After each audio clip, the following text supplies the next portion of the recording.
d'énergétique. Donc, on en est où? On a nos trois courbures, donc on redresse le dos, et de façon agréable. Pas question d'être figé, hein, vous n'êtes pas en danse classique, c'est pas ça du tout. On va être une colonne vertébrale qui est droite, dans sa verticalité, mais en souplesse et dans le confort. Vraiment pas se faire mal. Donc on lâche le menton, on a la pointe de la langue qui est calée derrière les incisives supérieures.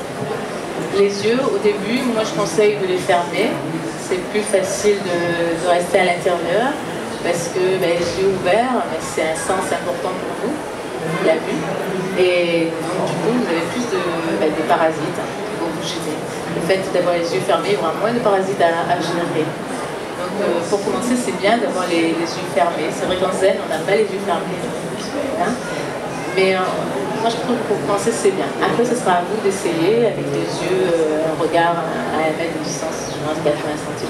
Le zen, c'est pas très zen en fait. C'est très, comme tout ce qui est japonais, très codifié. Hein. Vous êtes face à un mur, à une distance particulière, en zazen, et le regard aussi, tout est codifié. C'est très intéressant par contre à faire. Hein. Il faut aussi. Mais nous, on ne va pas aller dans du zazen. Pour commencer. Donc là, on va simplement fermer les yeux. Et vous essayez d'être simplement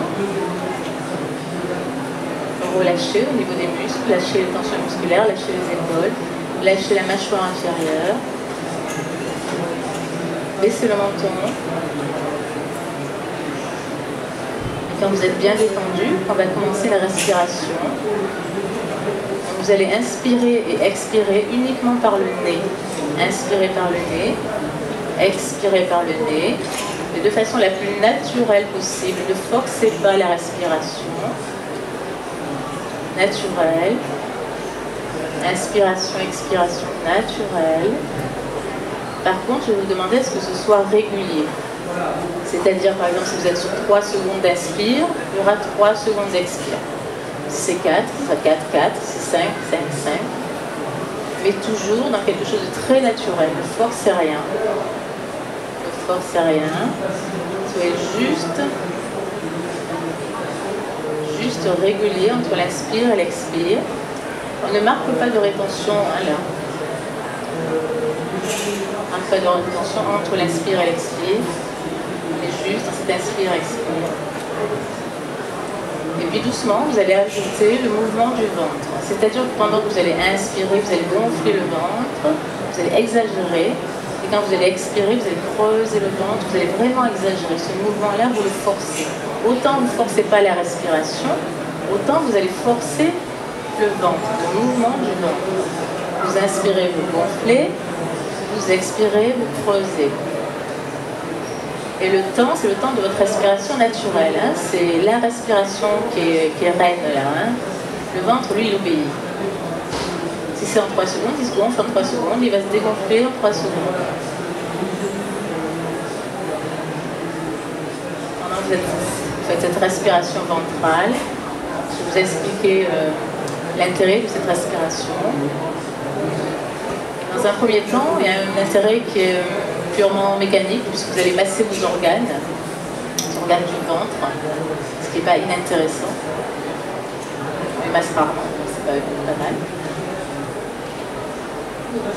Ensuite, sur le plan énergétique, vous allez stimuler le fameux chakra. Donc vous enracinez grâce à cette respiration ventrale. Et la respiration ventrale, il n'y a rien de mieux pour s'enraciner. Ensuite, ce mouvement va stimuler le nerf vague. Et en stimulant le nerf vague va sécréter une hormone qui va ralentir légèrement le rythme cardiaque. Le rythme cardiaque va être régulier. Et du coup, tout votre métabolisme va se ralentir. Le fait que le métabolisme se ralentisse, que le cœur se ralentisse, votre mental va s'apaiser.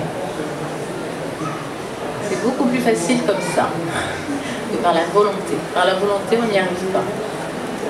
Je veux un mental apaisé, ça n'existe pas. Par contre, le fait de réguler le rythme cardiaque, vous allez voir qu'à un moment donné, votre mental va s'apaiser. Doucement, mais s'apaiser.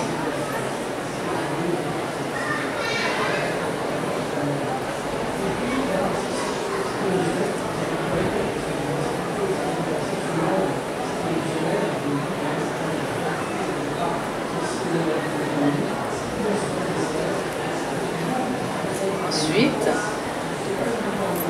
on va continuer sur un objet de méditation. Alors, les objets de méditation, il y en a plusieurs. On peut avoir des mantras, on peut avoir une respiration avec visualisation. Il y a plusieurs objets de méditation. Nous, on va travailler là sur une visualisation avec respiration. Donc, ouvrez les yeux, je vais vous montrer le chemin que vous allez prendre. Vous allez imaginer. Dans un premier temps, donc, on s'installe, la posture, on s'enracine. Un deuxième temps, respiration ventrale, on apaise le mental, on s'enracine. Vous voyez, la méditation, l'enracinement, c'est vraiment la première chose qu'il faut faire. C'est la chose, je dirais presque, la plus importante dans la méditation. Il faut enraciner, tout se passe bien. Si on n'est pas enraciné, c'est pas bon. J'ai toujours l'image de l'arbre. Hein. Un arbre, vous lui coupez les branches, ça repousse. Vous lui coupez les racines, je vous laisse conclure. Hein. Donc nous, c'est pareil. Nous, il faut vraiment être très enraciné. La méditation est d'abord enraciné. Donc on fait quand même deux choses. Hein. La posture est là pour s'enraciner, que ce soit lotus, zazen, toutes les postures sont là pour s'enraciner. Et ensuite, on commence par cette respiration ventrale. À nouveau, on s'enracine. On commence à apaiser le mental. Et puis ensuite, on va aller s'aider avec un objet de méditation. Un objet, on dit objet parce que justement, on ne s'attache pas. C'est un objet. Ben, on ne va pas s'attacher, c'est juste un objet. Mais ça va permettre de faire une diversion de votre mental. Parce que quand vous êtes en méditation, dans ce calme, dans ce silence intérieur, le mental, il aime bien vous tirailler dans le passé, vous tirailler dans le futur, hein, ou alors dès qu'il y a un bruit, une odeur, enfin, ça va vite, hein, le mental, il s'entraîne, il va très très vite, il vous entraîne très très vite. S'il y a une pensée qui arrive, vous allez vouloir lutter dessus, ça ne va pas être terrible. Donc on va passer par cette objet de méditation qui va vous permettre aussi d'arriver à la pleine conscience. Hein. C'est la pleine conscience qui sera aussi la partie suivante à l'objet. Et d'abord l'objet de méditation qui va vous permettre de faire une diversion du mental. Et ensuite on va passer à ce qu'on appelle la pleine conscience qui va vous permettre d'arriver au lâcher prise. C'est vraiment cet ordre-là. Ça se fait naturellement comme ça. Si vous mettez le lâcher prise avant, vous allez vraiment lutter. Je vais vous proposer de faire petit aparté, une petite expérience pour voir un petit peu la force de votre mental. Alors voilà, c'est ça que je cherche. Je vais vous chronométrer.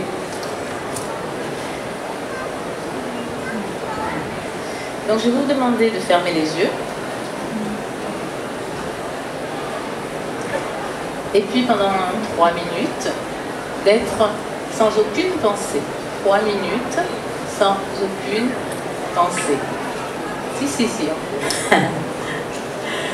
Je vois beaucoup de grimaces, pourquoi?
musculaire au bout de 2 minutes, hein, je suis sympa. On va refaire une autre expérience, il y en a 3, ne vous inquiétez pas. Donc à nouveau, fermez les yeux. Et je vais vous demander donc pendant 2 minutes, le même temps, d'être avec plein de pensées. 2 minutes avec plein de pensées.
Merci. Donc, dernière petite expérience. À nouveau, vous allez fermer les yeux. Et là, vous avez le droit à toutes les pensées que vous voulez, sauf à une rose blanche. Vous avez le droit à toutes les pensées que vous voulez, mais interdiction de penser à une rose blanche.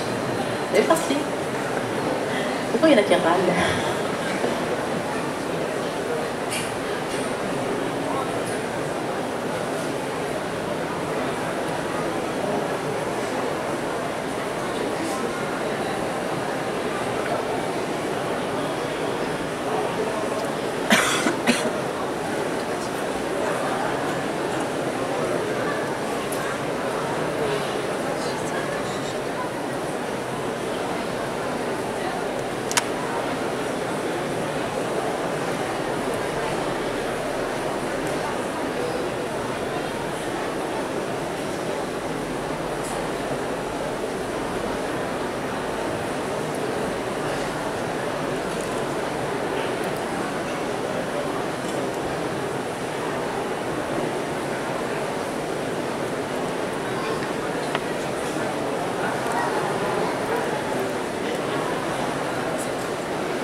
Je vous remercie.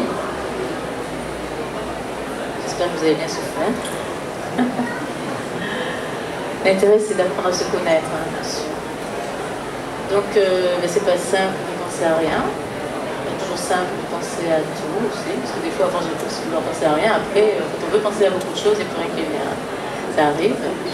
Et puis après, cette fameuse rose blanche, évidemment, pas toujours simple. Hein. Alors d'habitude, j'aime bien qu'un échange, savoir qui est arrivé, tout ça, mais un peu trop nombreux, comme le temps est parti, est assez limité. Je vais vous donner carrément la solution, tant pis. La solution pour cette fameuse rose blanche, alors plutôt vous dire que normalement, ce qui est tout à fait humain, c'est que votre réflexe, c'est de lutter contre cette rose blanche.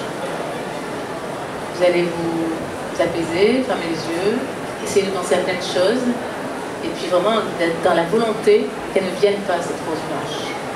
Mais elle vient. Des fois, il y a de la tige qui vient, des fois, il y a un pétale. Par contre, des fois, il y a un champ de roses. Mais voilà. Donc en fait, lutter contre quelque chose, c'est justement ce qu'il ne faut pas faire. Et c'est ça qu'on appelle la pleine conscience. La pleine conscience, c'est accueillir. C'est-à-dire que, au lieu de lutter, il faut l'accueillir. Et donc il faut surtout ne pas m'obéir. Quand je vous dis surtout ne pas avoir de rose blanche, la première chose que vous faites, c'est de faire un face-à-face avec la rose blanche. D'abord, on commence par ça. Je regarde ma rose blanche. Elle est là. Je la regarde. Je t'ai vu, tu peux passer. Pleine conscience, lâcher prise. Pleine conscience, je t'ai vu, lâcher prise, tu peux passer. Et ça s'applique pour tous les parasites. Une pensée vagabonde qui arrive, vous apercevez que d'un coup il y a une pensée. Des fois la nuit on se réveille et puis il y a une pensée qui commence. Si vous rentrez dedans, voilà. Vous n'avez pas fini. Hein. Donc, dès qu'il y a une pensée qui arrive, vous en prenez conscience. J'ai conscience que j'ai une pensée, donc je vois la pensée. Vous pouvez parler à la pensée, hein. Je te vois, je t'ai vu. Et évidemment, vous ne rentrez pas dedans, hein. Ça c'est le piège de la pensée. Hein. Je te vois, c'est tout, je te vois. Tu peux passer. En zen, c'est différent, on se laisse traverser. C'est plus facile dans un premier temps de faire en 2 temps. Je te vois, tu peux passer. Pleine conscience, lâcher prise. Dans le zen, on se laisse juste traverser. Il y a 2 techniques. À essayer, peut-être pour vous ça sera mieux, de juste vous laisser traverser. Mais attention, vous laissez traverser, mais vous n'arrêtez pas la pensée, ne rentrez pas dedans. Si vous avez une douleur, pareil. Regardez, si vous avez mal quelque part, le réflexe c'est de se contracter sur la douleur. Et plus vous vous contractez sur la douleur, plus vous amplifiez la douleur. Alors que si vous vous décontractez, petit à petit, elle va lâcher. C'est bon pour tout. Pour une pensée qui tourne, arrêtez de lutter. Plus vous luttez, plus vous amplifiez. C'est souvent ce qui se passe pour les personnes qui sont dépressives. Moi, je donne toujours l'image de la personne qui pédale dans la chaude, qui s'enfonce dans les sables mouvants. Plus elle va se débattre et plus elle va s'enfoncer. Il faut juste accepter. Après tout, cette pensée, elle est à vous. Hein. Donc, elle a le droit d'être là. Elle est là. Mais par contre, il ne faut pas rentrer. Ça, c'est vous le chef. Votre mental, c'est pas le chef, c'est vous le chef. Alors, on appelle ça discipliner le mental. C'est mon mental. Je ne vais pas tuer mon mental, je ne vais pas couper la tête. Hein.